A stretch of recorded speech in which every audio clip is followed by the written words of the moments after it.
Middle East Report with James Dorsey on Sabahul Muslim.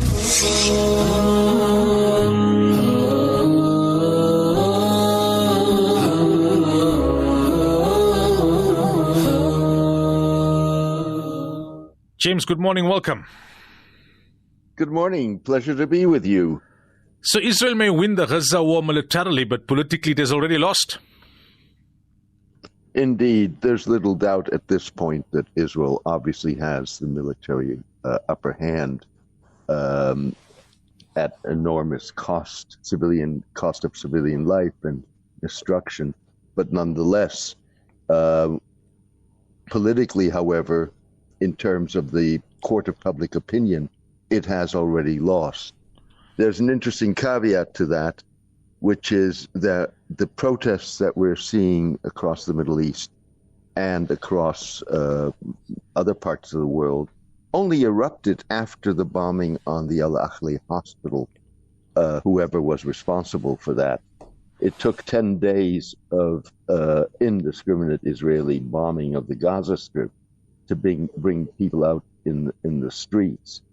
And that tells you something about mixed attitudes towards Hamas, or at least towards the way it conducted its October 7 attack on Israel. Now, the US and Europe then also are running the risk of losing credibility with the uncritical support of Israel.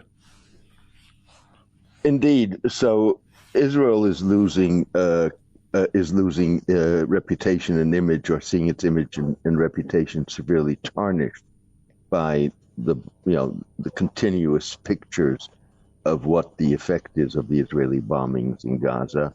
The United States and Europe are, because of their at least publicly uncritical support, it's fairly clear that behind the scenes, the Americans and the Europeans are more critical than they would want to admit publicly. But nonetheless, their public uncritical support raises the whole issue or drives home the whole issue of hypocrisy and double standards, particularly if you look at a comparison to using the same definitions in the Ukraine war, where attacks on civilian installations and residential areas by Russian forces were condemned by European and American leaders as war crimes. Now, China's credibility is also on the line as the Chinese Middle East envoy tours the Middle East. Indeed. As a matter of principle, China is a bit player in this conflict. It doesn't have the influence that the United States has in Israel. It doesn't have the influence that various Middle Eastern states, Turkey, Qatar, Egypt, that can work with the United States on Hamas. The one country where potentially it has influence and could play a moderating role is Iran. And China obviously has an interest in stability in the Middle East, in preventing the Gaza war from expanding into Lebanon, Syria, or Iran itself, and Lebanon and Syria involving non-state actors aligned with Iran. But it's not clear that China has tried to exert that influence or wants to exert that influence. The Chinese Middle East envoy is currently in the Middle East. It's not clear what countries he will be visiting. He was in Qatar today. And it's not clear whether he's going to visit Iran at all. And this does put China's credibility on the line. Now, Hamas has put Turkey and Malaysia, two of its supporters, into a bind. How so?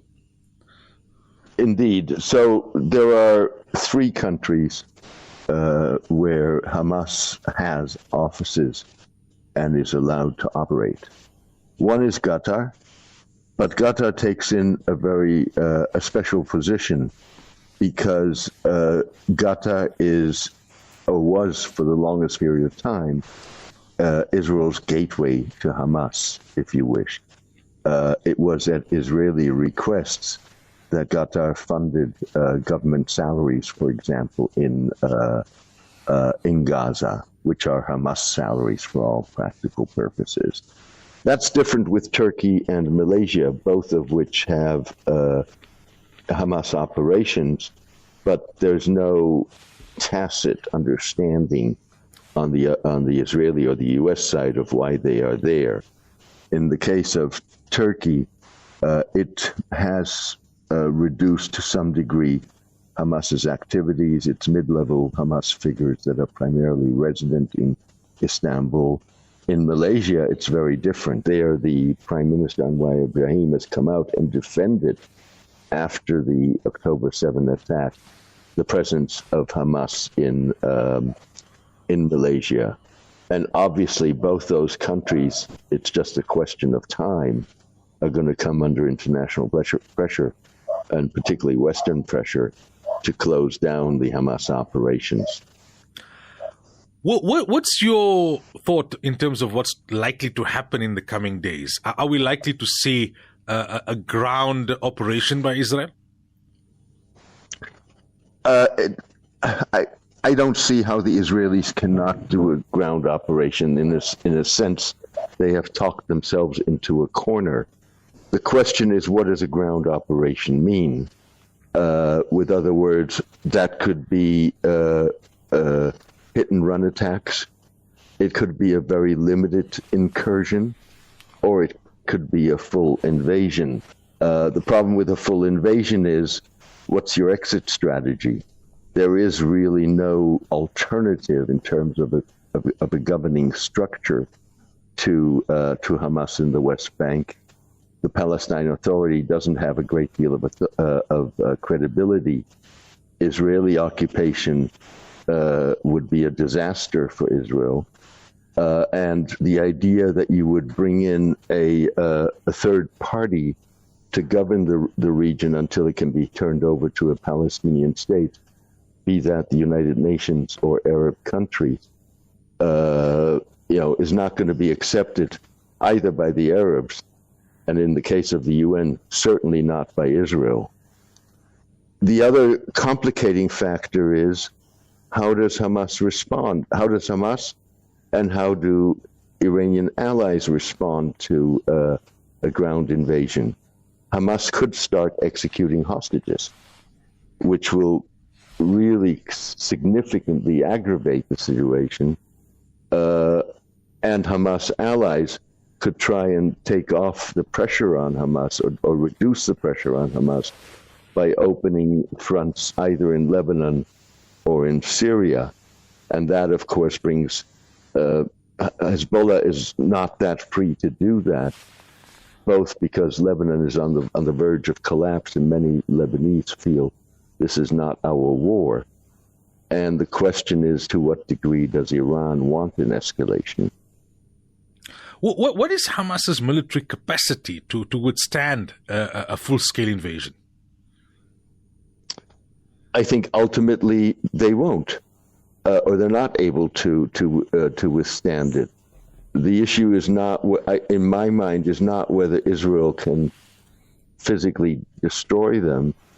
The issue is at what price, and Gaza's already paid a very heavy price.